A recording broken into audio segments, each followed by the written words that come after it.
Welcome to Talk of the Town. I'm your host, Jessa Jeremiah, and we have a great show for you today. We are going to talk to the winner of In Business Magazine's Best Breakfast in the Madison area. We're going to check in with a couple of our news partners. But first, we are going to talk to the owner of one of the largest independent shoe stores in the United States. Welcome, Steve from the Shoebox. How are you? Thank you very much. I'm doing very well. Thanks for having me. Yeah, I appreciate this. Absolutely. So glad to have you. So I've been learning a little bit more about your business and what a large store you have. And I want to know really just how you got started and how long have you been in business? I have been in business for 45 years. I bought my father out 40 years ago. The family business in those days, we had a sporting goods store. We sold Sunbeam mixers, Electrolux vacuum cleaners, night crawlers, you name it. And we had a little part in the shoe business, and we fixed shoes. So when I bought him out in 1974, I decided to do just footwear. So I figured I wouldn't get rich, but I'd get by and make hopefully a good living, and I'd make a good living, not a great living. So I'm having a good time. So it's been 40 years since it's been the Shoebox. Congratulations on 40 years in business, and I think that's an important business strategy and a smart business strategy, because shoes, it's tough to find a good pair of shoes, and go somewhere that has such a large selection is really nice for customers. And I have to imagine with a store your size, it must take a lot of employees. How many employees do you have? We have 70 employees, mostly full-time, some part-time. And we've got the best employees in the world. Hopefully we're knowledgeable and greet customers and make the Shoebox, coming to the Shoebox, a great time in that person's week, whatever, month or a year to buy shoes and get set for the rest of the year. And we just look forward to customers. Absolutely. So like I say, work is digging a ditch or shingling a roof. What we do is fun. So we have fun, we greet customers, and hopefully everybody walks out of there smiling and say, boy, I got a nice pair of shoes, a good pair of shoes that they fit finally, and they have my width in a 6E or a 4E or a size 18, and I'm happy. And hopefully that customer, the next morning we put them on, and oh, I feel better today than I did yesterday. So that's our goal. Absolutely. Our goal is not to make a lot of money to, capitalist kind of thing. We're there to service customers, simply like old school, like an old family shoe store. That's just a wonderful philosophy that you have and a great outlook. What, in your opinion, is the best part of the business of the Best part of the business is, best part of the business for me probably is getting there really, really early, trying to get caught up, which you never do, from the day or the week or the month before, and getting a whole bag of mail to go through, and seeing some thank yous, seeing some checks, unfortunately seeing some invoices. Fascinating to go through the mail and seeing what's there, because every day is different, et cetera. And then, of course, the best time of the day is at 9 o'clock. If I had my way about it, we'd probably open at 7 o'clock. We open at 9 o'clock, and hopefully there's customers lined up to come in. To see the customers come in and just is a wonderful day for me, especially Saturdays. That's our busiest day. Fabulous. But that's the best part, is seeing customers and families. You clearly enjoy working, what you do. You don't call it work, but you enjoy what you do. You enjoy people. I want to know, what do you think the biggest challenge of the business is? The biggest challenge is making sure the customers, when they come in, are really, really happier when they leave and very content with what they purchased and are content with their salesperson recommending the right shoe and the style for them, and sharing a few laughs and a few jokes with them after they've been there for, could be 10 minutes or 2 hours. It doesn't matter. I don't turn the open signs off, so we'll keep them there as long as they wish. But we just want, we want like a state fair kind of, but we want them to come in and just enjoy what they're doing, say, oh, that finally fits. I finally find a shoe in a 4E that fits, or whatever, for my children, for myself, or for my grandfather, whatever. So that's the best part of the day. Absolutely. That's very enjoyable, very satisfying. What a wonderful outlook, and it sounds like just a great place to find all kinds of different shoes. I understand you have over 100 different shoe companies. And tell folks where you're located. We're out in Black Earth, Wisconsin. Small town, 1,000 people. We're at the stoplight on Highway 14. So you're at the only stoplight in Black Earth, you'll see us. We're on the left, and I've been there, like I say, 40 years. I'm still learning. I've laced up 3 million pairs of shoes in my lifetime and still don't know what I'm doing, but we're having a great time, and we just love all customers. Absolutely. Well, Steve Schmitt, owner of the Shoebox, go check them out. When we return, we're going to tell you who the winner of the Best Breakfast in the Madison area is. Stick around. Welcome back to Talk of the Town. Joining us now, as promised, is Stephen, who is the winner of the Best Breakfast from In Business Magazine, also to be featured on our very own restaurant show. And Stephen is the owner of The Egg and I. Welcome. Thank you very much. I appreciate you inviting me. Yeah, we're so glad to have you. And first of all, congratulations on winning this award for Best Breakfast with all of the restaurants in the Madison area. This is a huge accomplishment, so congratulations. Thank you. I did want to say also, I didn't personally win this award. My restaurant won the award. I have a great crew working for me, and it's their work that made this happen. So. Absolutely, yeah. Team effort, and we commend your restaurant and your location for just serving the best breakfast every single day. So that's just an exciting thing. And one of the things that sets you apart, I want to talk a little bit about gluten-friendly versus gluten-free. Talk to us about your stance there. Sure. Well, we have actually a gluten-friendly menu. I didn't expect you to see that real well on TV, but the thing about it is that we are not a gluten-free environment. So cross-contact with menu items that include gluten in them is a possibility. So we can make a lot of things on our menu so that they are gluten-free, but there's a chance that you could get some cross-contamination, so we want everybody to be aware of that. Sure. So you have a very gluten-friendly menu, which is, I think, a tough feat for restaurants to do. So I, commend you for having those options for people out there. I think that's really nice.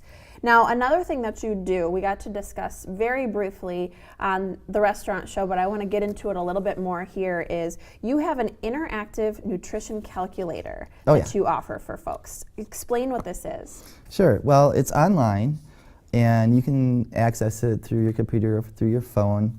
And, well, basically, I think the address is on the screen right now. Yep, so /nutrition if you go to your website. Exactly. Correct?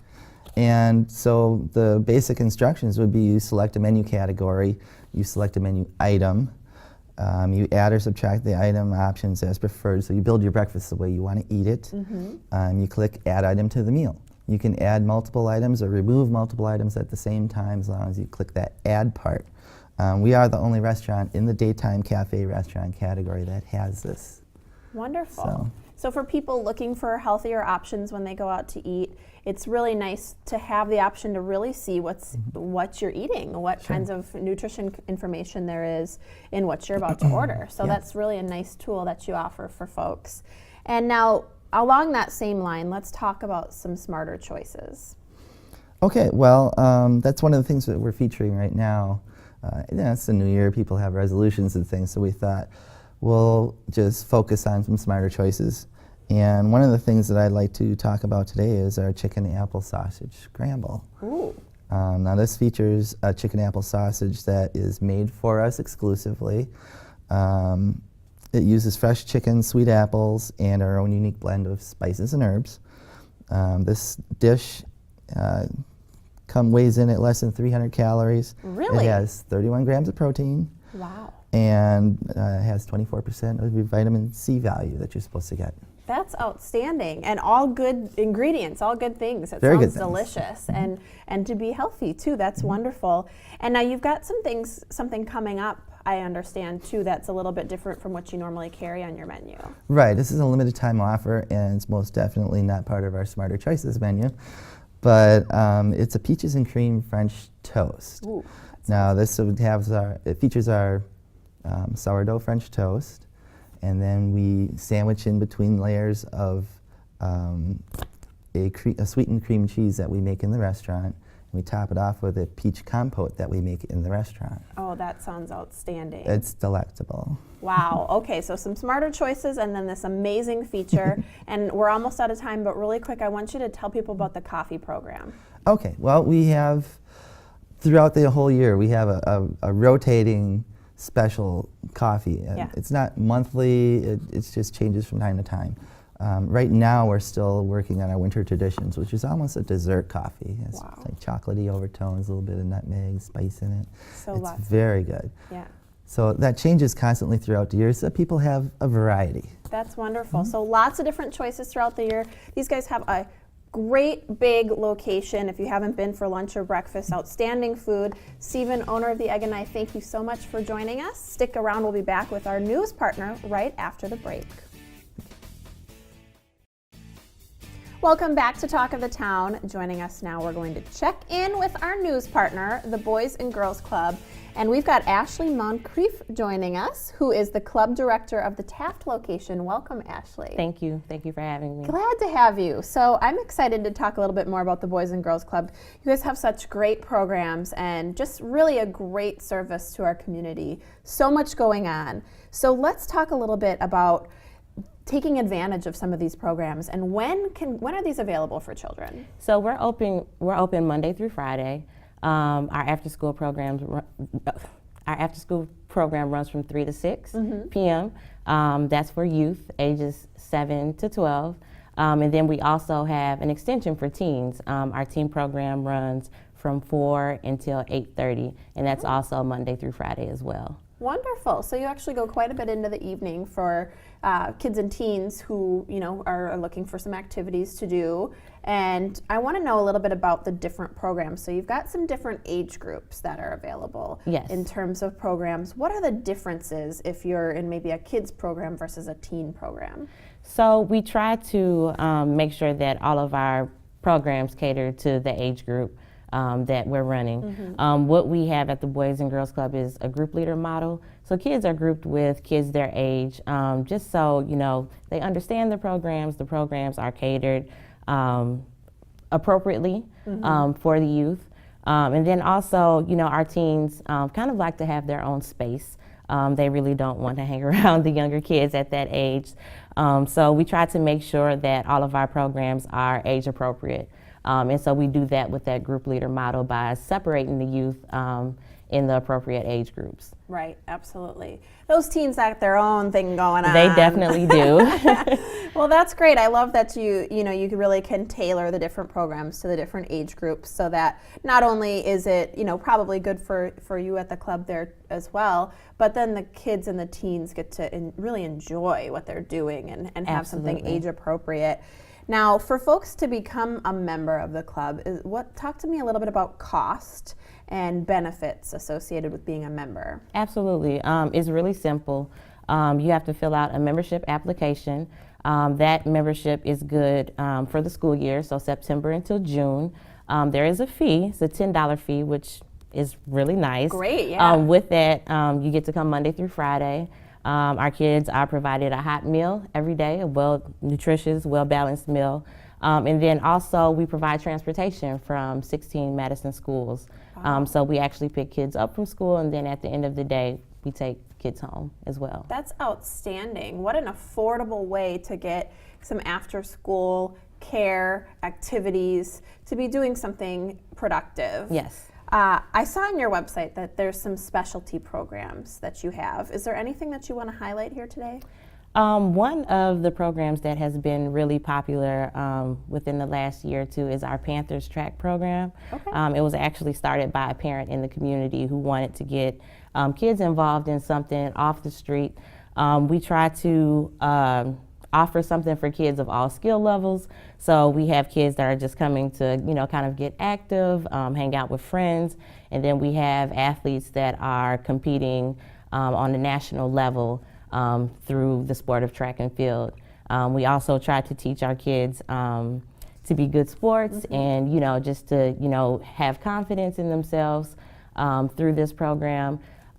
With that, it's been really successful. So our kids enjoy it. They get to represent the club in their community, out on the track here in the city of Madison, then throughout the state of Wisconsin. Getting active. So, yep, Wonderful. And being active at the same time. So it's a win-win program. That's excellent. What a nice program. And real quick before we go, spring break's around the corner. If people are planning on vacations or if there's things going on where they're not in school and have nowhere to go, any activities there? Yes, so we are always open spring break. Our hours are from 11 to 6.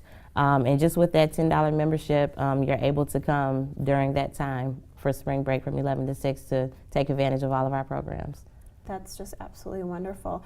All kinds of great specialty programs, as well as some offerings for spring break, and just great things for all age groups. We really appreciate what you guys do over there, and we appreciate you being a news partner and bringing this news and information to families and viewers of Talk of the Town. So thanks, Ashely, for joining us. Thank you for having me. Appreciate it. We're going to talk a little bit more about options for children. We're talking about education with another news partner, our Madison Community Montessori School, who joins us after the break right here on Talk of the Town. Stick around. Welcome back to Talk of the Town. We're checking in with our news partner from the Madison Community Montessori School. We have Vicki McCarthy joining us, who is the head of school over there. Vicki, thank you for joining us. You're welcome. Thanks for having me, Jessa. Yeah, glad to have you. There's so much I want to talk about. We're going to talk about alternative forms of education today. Right. And with all the schooling options out there, there are so many options to families. What do you think is the best time for parents to start looking when they're thinking about fall, the upcoming school year? It sounds crazy, but this is the time. It starts in January, February, March. These are the peak months for searching for a school in the fall. You're going to see a lot of advertisements, a lot of marketing information out in the mail, a lot of open house opportunities. So this is it. This is the season. So it's really time to start thinking ahead, and we got to get out there in front of it here. That's right. So let's give our viewers at home an idea of some of the options for schooling here in the Madison area. We are so lucky to live in a town where there are so many educational options open for families. The public school system is incredibly well respected here in Madison, so people may find exactly what they're looking for in their own neighborhood.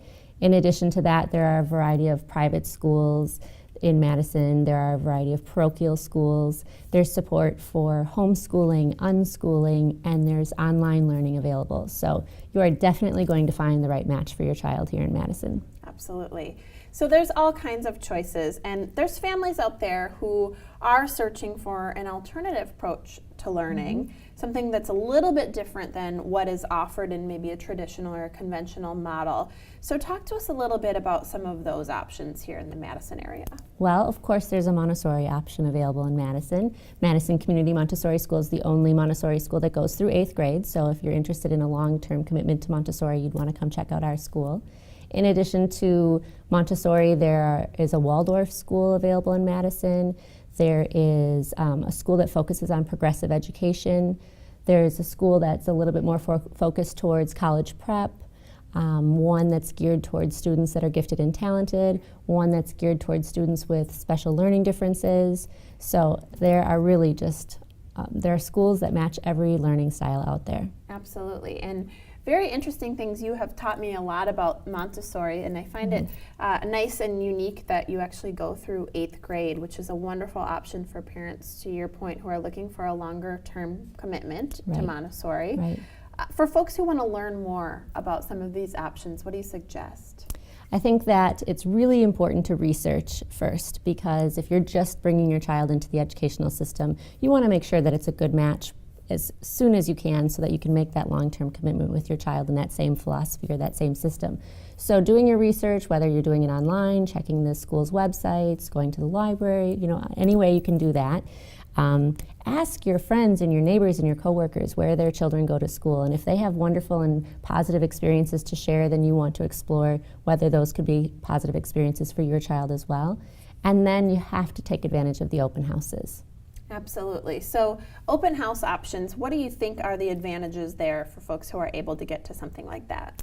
It's just, it's a little bit different experience, obviously, than just looking at a school through their website. Getting into an open house, you get to get inside the school building and you get to meet some of the teachers sometimes or some of the other educational staff. You can get a sense of the school community from being inside the building. You can learn a little bit more about the philosophy, of course, the history of the school. If the open house is held during the day, there are a couple of added bonuses, in my opinion. I think it's great to be able to see the children actively learning, and you can just tell by their expressions. Is it joyful? Are they actively engaged? Do they look happy in school? You can witness the interactions between teachers and students and really get a sense of what that looks like. And is it kind? Is it respectful? And is it the way you hope your child is treated when when they're away from you for 8 hours a day? And then, of course, just the feel of the school, and can you see yourself in that school community? Oftentimes, especially in the private and the parochial schools, we're really looking for families to make a family commitment to the school, and we want to know if you can see yourself being an active member of that school community. Absolutely. And if enrollment season is coming up, I imagine you do have an open house. When is the Madison Community Montessori Open House? We do. Thanks for asking, Jessa. We have one coming up on Thursday, January 29th at 8:45. So if somebody out there is wondering if Montessori is right for their child, then they should do a little research on the front end, encourage them to check out our website, and then come on by on the 29th and see if it's right for you. Absolutely. Wonderful. Well, take advantage of that open house. Get to see them in action. That's right. And thank you so much, Vicki, for sharing what's going on at Madison Community Montessori School. Our news partner, we're so glad to have you. Thanks, Jessa. And thank you for watching. That's it for us today. That's it for Talk of the Town. Please join us next time.